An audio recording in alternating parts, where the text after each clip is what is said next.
Ladies and gentlemen of the greatest online gaming community, welcome to the next installment of the Guild Leader series that we're producing here on the channel, which cover all aspects of guild leading. This video is going to be focused on rank and structure, guild controls, and guild notes, how to utilize them, and the best ways to be used from everybody from new members all the way up to the guild leadership in such a way that you can determine who someone is within the guild, what their task and role is, and what they're capable of within the guild as far as rank and structure goes.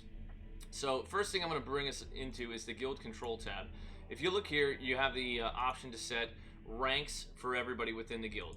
I have a recommended rank system here. I'm just going to go through these real quick, and then we'll discuss each one individually in a few moments. Guild Leader, Leader, Raid Leader, Class Leader, Alt Officer, Administrator, Raider, Member, Alt, and Trial Member. Now, ultimately, Guild Leader, everybody knows what that is. The buck stops here. This is where you send it. The number one guy within the guild. If something happens, he's responsible to square it up, fix it, take care of it, handle it, or do whatever is necessary. Second to that is Leader. The leadership rank is a rank that's designated to a very finite group of people or a single individual. And I would designate essentially what this is. The Leader rank is the person who would stand in place of the guild leader while they're offline. So if there was a situation that came up that was a crisis that immediately needed handled and the guild leader was not available and the leader was online, the leader would be able to make the ultimate say and what it is that needs to happen at that time. Again, that would be someone that you trust very, very close to you, that you know would have the guild as a whole in mind when they make a decision, and they're not going to make a brash, unwise decision and do something that's going to end up salting players or cause more headaches later on. Essentially what it is, if the leader speaks and the guild leader's not there, it's the same thing as if the guild leader said it. So if they said, knock it off guys, straighten it up, you're not arguing about loot and guild chat, you're not arguing about it at all, that's the way it was decided, that's what it is, that's the guy that's going to say it when the guild leader's not around. Next on the list, as I said, we've got Raid Leader, which is very obvious. It is Raid Leader, the individual who designates roles, tasks, assignments, things like that within the raid structure. Generally, that would be the individual who keeps the raid moving and handles things as they come up, brief explanations before bosses, you know, just those kind of general raid administrative items that need to be taken care of. As well, you have Class Leader. The Class Leader is a very important role to me. I would take an individual from each class, you know, warrior, shaman, a hunter, druid, priest, so on, etc., etc. You're going to have one person who exemplifies what it is to be a member of your guild within this role. And by exemplify, I mean they're always going to have a good attitude about things. They're aware of what their class's capabilities are within a PvE environment if you're a PvE guild, or PvP environment if you're in a PvP guild, and or they're going to be the person that has the general knowledge of a class to an extent that is acceptable to the leadership as someone who knows what's up. What I would have here is I would pick someone. I'm just going to give an example. If you have a warrior class leader that is not the guild leader because I play the warrior, but if I would have a warrior class leader, I would expect the warrior class leader would know, all right, what is an acceptable build for tanking? What is an acceptable build for DPS? What is, you know, the rotation for DPS? What is the general rotation for tanking? So that they know these things. They're essentially a reference for that class within the guild. So if you have a new member come in, they would want to talk to their class leader and say, hey, this is what I'm looking to do, if they weren't recruited for a specific role already. And then the class lead would be able to direct them to the proper information for an appropriate build or spec for their class to fulfill the role that they were looking to fulfill. As well, they can help that individual with add-ons for their class, macros for their class. They can help them with anything that's needed for their class. The other thing is, if there's a specific question within a raid, I would expect if I said, hey, can druids decurse?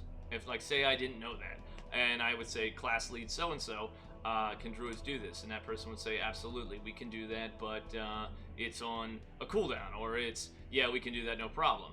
And I would say, oh, class lead so-and-so, can shaman decurse? I know they can't. And shaman would say, no, they can't. And I'd say, okay, so we have 2 druids, and then it means we need more decursing. Let's pull a mage or 2 and make them a primary assignment for that. So it's just someone you can ask those quick questions to within the guild. I use or lean heavily on these individuals when you're doing progression, they can evaluate the people within their class as to what they're doing.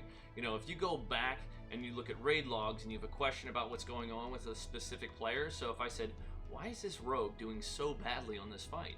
And I could go to the class lead and I could say, why is that? And the class lead would say, I'm not sure yet, let me check it out. So that person would then go check their gear, check their enchants, make sure they're spec'd properly, make sure the rotation's proper. And they may come back to me and say, hey, that guy's good, he's just a little under-geared, but we had him assigned to kick because he's a little under-geared. We knew, well, hey, we'll utilize him for kicking because he's not going to put out as much damage as certain other individuals within the raid. And I would say, makes sense, cool, good to go. Now I know why that guy looks the way he does on the meters. Just a reference point, someone who you can go to for roles within that class. Then you have Alt Officer. Alt Officer rank I would use for any class leader. It's essentially Alt Class Leader, but if you put Class Leader, people are going to think that's a little confusing if they see, a Alt Class Leader, and then you have all these random classes being played by other players.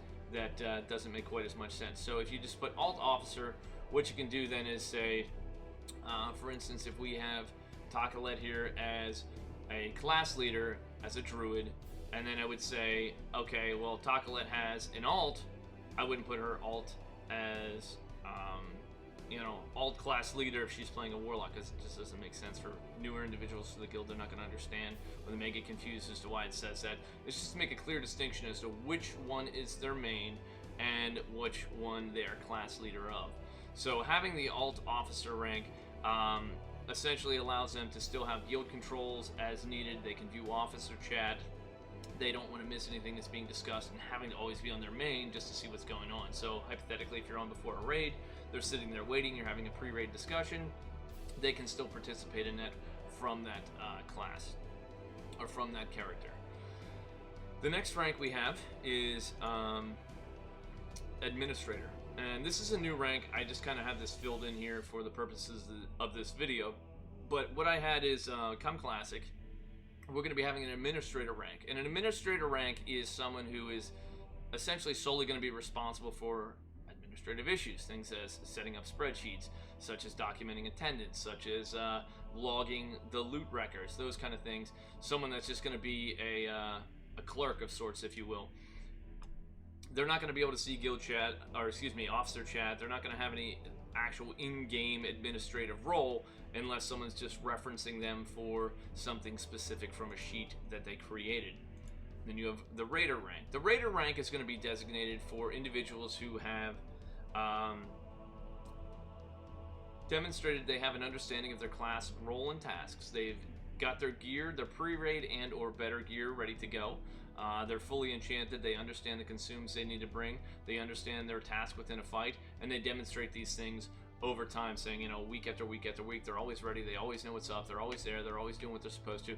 That guy's a raider. They get primary invites for raids, and that's also just a designation within the guild to show that they're up to par with what they need to be.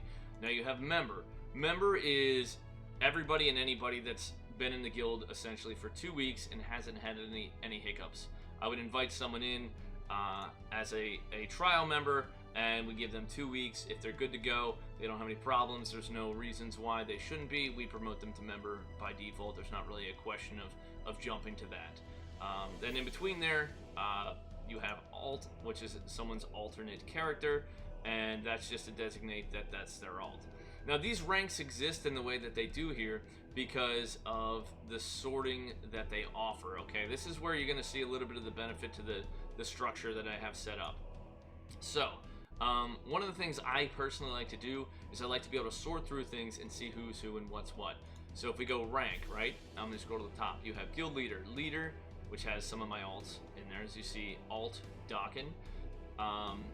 But you have the leadership rank. This is something that can vary a little bit depending on how you want to organize it. There's very few people that this role applies to, but it's just there as far as the structure goes. Then you have your class leaders, right? So you can see who they are, your alt officers, which are all of the alts for any of the class leaders as well. And then you're going to have administrator rank, which is going to be people, again, who are just doing sheets and those kind of things, raider rank, and so on down the list as we discussed. Now, note organization is a very big thing, and I was very specific with my officers because if an officer invites someone to the guild, they need to fill in the note so that it matches the format. All right, we have our note system. I'm going to cycle through some of this so that you can see it sorts by alpha order. So what we have here is a format. You have alt, their rank is alt, excuse me, their rank is alt, so you see the note is alt space / space Ajax, and what that does is I can sort by notes. So if I want to sort and see, well, whose alt is who, and I just come down here and I'm like, it's not immediately apparent, like Clubberling is Clubber. That's fairly obvious, but if I don't know that, I can switch to the alts and I can pull them all up and I can see in alpha order who's who, no matter what the rank is. See, you have here, I'm a leader, but if you sort by that, you can see these are my alts. So if you're looking for me, you can determine that way. Another thing too is if you're sorting for, we have trial, it's trial person, their trial member rank, it's their main, so you have trial main character. That way you know who it is. You can sort, you can see who all the trials are, and you can see that they're all main characters, right? And then you have social. So this is someone, they're a member rank, they've been in the guild for more than 2 weeks, they haven't done anything to indicate that they shouldn't be a member or that they should be guild removed. They get member rank, but they're not a primary raider. They just want to come in, they want to hang out, they want to run 5-mans, they want to be fillers. So what do they get? They get social / main. So you can see these are all the social people, and this is their main character. And then now you're going to go down a little further here in the alpha order. You see we have, oh, somebody didn't get the formatting right. They missed the spaces. So that's why the formatting is important. But if you look over here, you have you have the mains. So you have main, resto, herb, and out.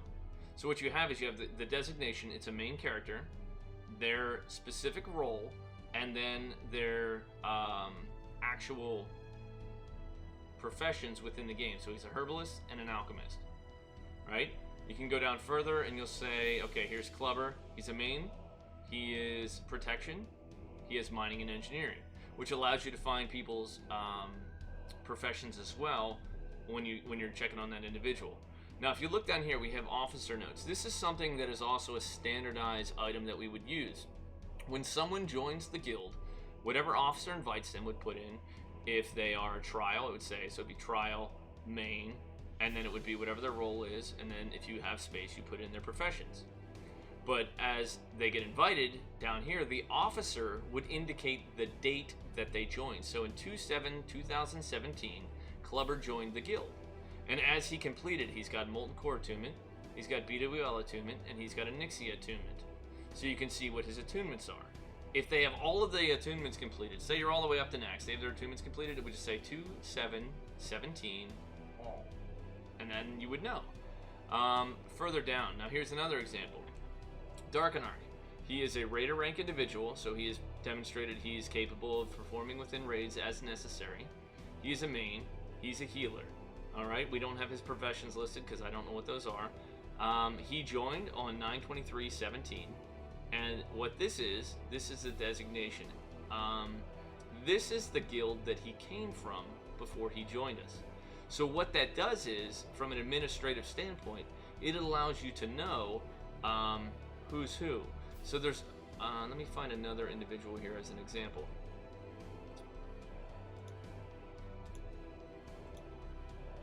Now look, Ice, he's a main, he's a DPS, he's a raider rank. He joined 9/22/17.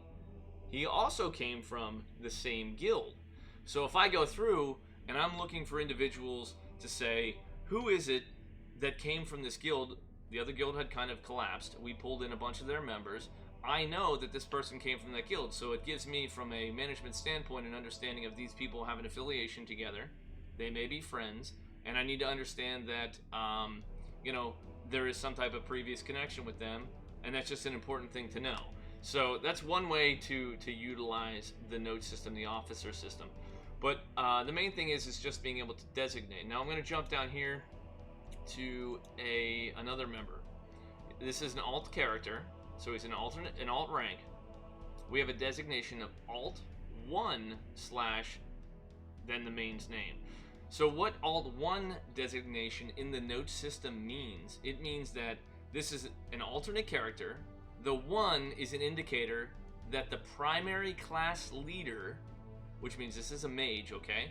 Which means the mage class leader looked at this character, determined that they have their pre-raid bisque gear, and they are capable of coming to a raid. So Alt 1 is a designation of you're an alternate character, you are raid ready, and you know how to do the raids. So that way, if I want to sort, I'm scanning through the list, I say, who is this? Okay, Alt 1, Alt 1, Alt 1, Alt. Okay, well, this guy can't come. He's not been up, well, he's obviously not 60. But if he was 60, you would say, okay, he's able to come to the raid because he's Alt 1, but he's not Alt 1, so you wouldn't want to bring them. You know what I'm saying? Unless you are really desperate, like, man, we just need totems, I don't care, and you got a level 60 shaman, just bring him for the totems.